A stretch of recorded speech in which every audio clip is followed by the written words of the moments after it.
Hello potential viewers, welcome to my channel. In this video, I would like to talk about something more casual and less serious to justify using a panda with a trolling expression as my avatar.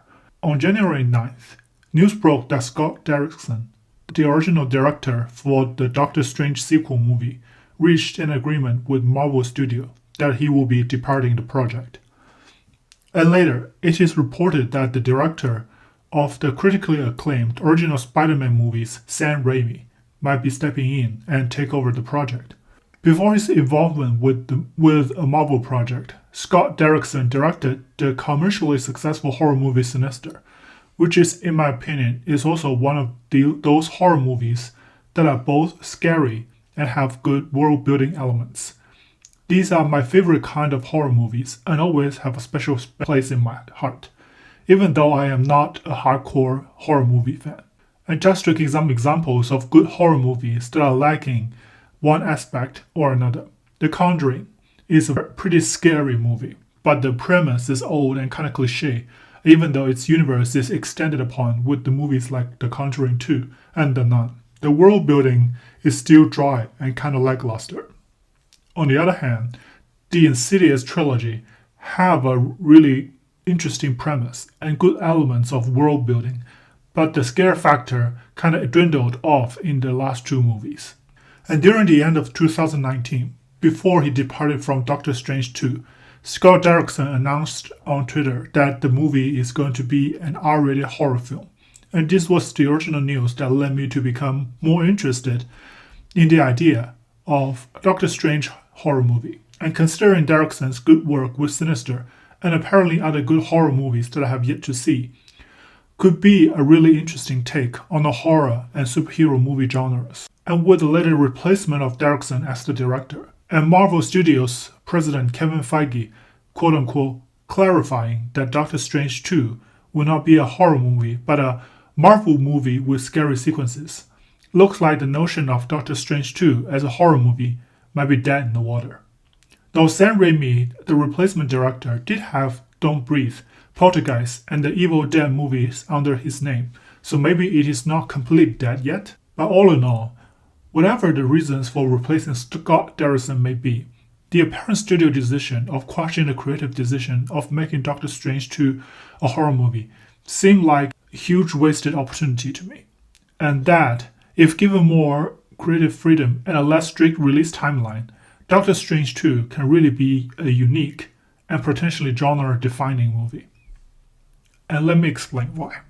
Reason number one, whether the Marvel studio or the Marvel fans like it or not, the superhero fatigue is here already. The oversaturation of superhero movies and TV series has already started to tire audiences out. The Marvel formula has been very effective, but has remained largely unchanged for quite some time. And it is pretty natural that movies with main themes of superhero tropes will start to lose their audience appeal. And what would become a move of reasonable risk-taking, yet still not totally abandoning the grasp of superhero appeal, is that to make a movie that is sort of cross-genre.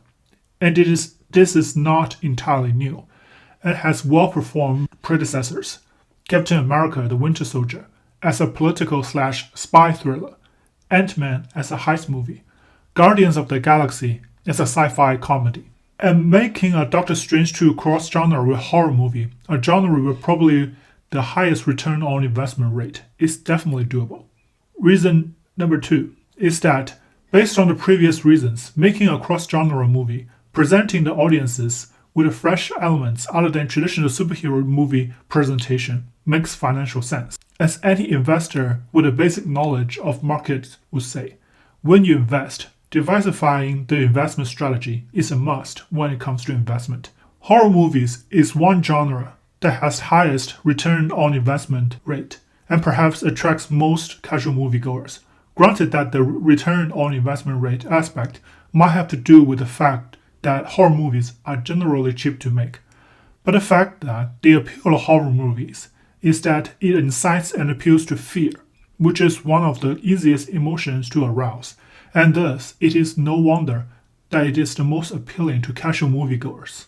And just as you did not notice, the vast amount and cultural impact of the Marvel movies kind of created some sort of bar of entry. This is sort of a blessing and a curse.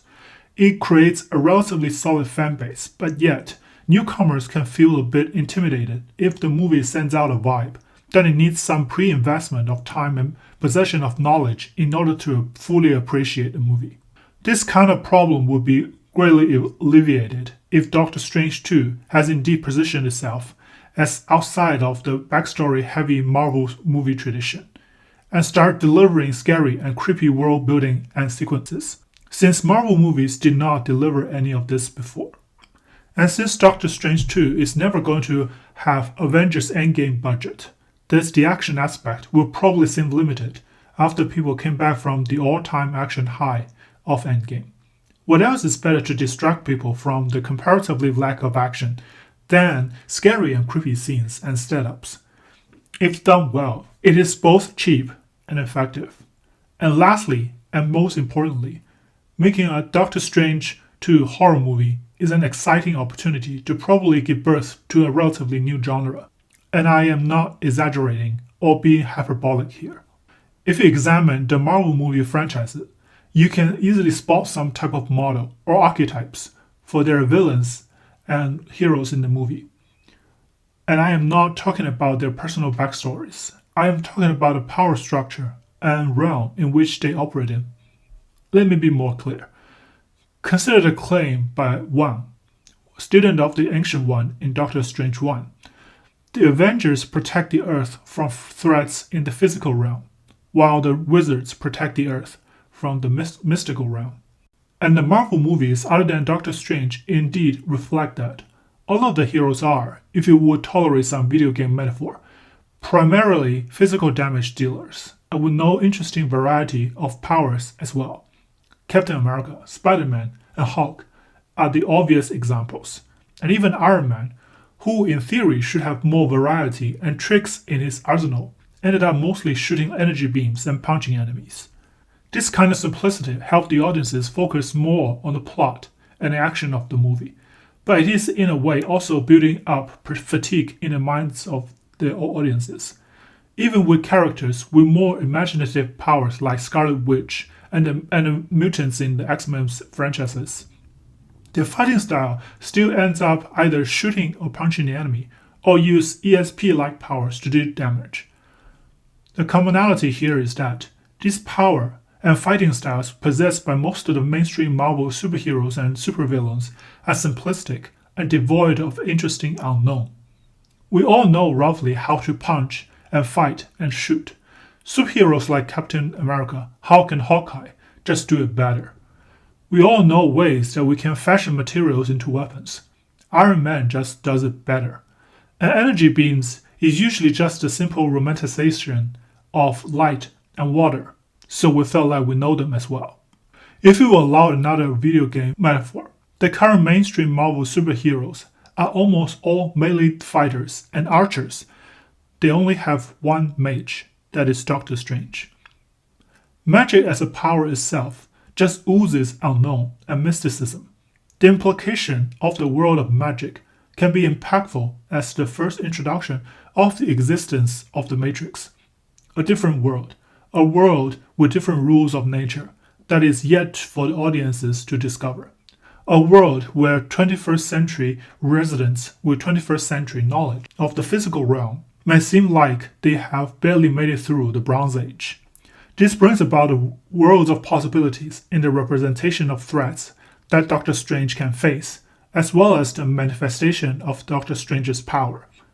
In this magical world, there are different rules at work and different laws to abide by. The dealings with mystical beings, with visions of how the world is constructed, and even concepts of the soul that are present in the comic book can naturally flow into the movie universe.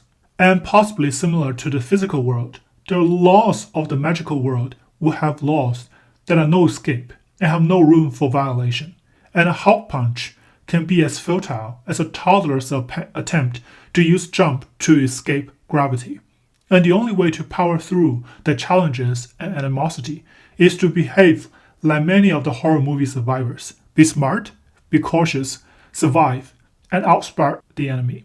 When faced with this kind of unknown, fear and unease became the most natural emotional reaction. The audiences will be presented with a vision of the world they have not seen before from Marvel movies, and their superhero fatigue will not kick in or even start to wear off because of it.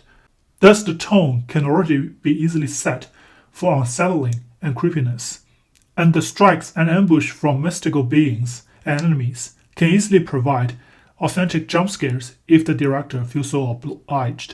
And the journey for the audience to conquer some of the fear could be just to follow Doctor Strange and see how he resolved the conflict and dealt with the unknown and mystical enemies that we were promised in the first Doctor Strange movie. And with a more powerful and knowledgeable Doctor Strange in his solo movie, we can finally see a mystical showdown of a bigger scale and deeper mythical background, instead of staying in the backseat and holding off water from a river until someone else finishes off the boss. That will be my thoughts on the potentials of the next Doctor Strange movie as a horror movie. I hope you enjoy it, and I hope you see you next time.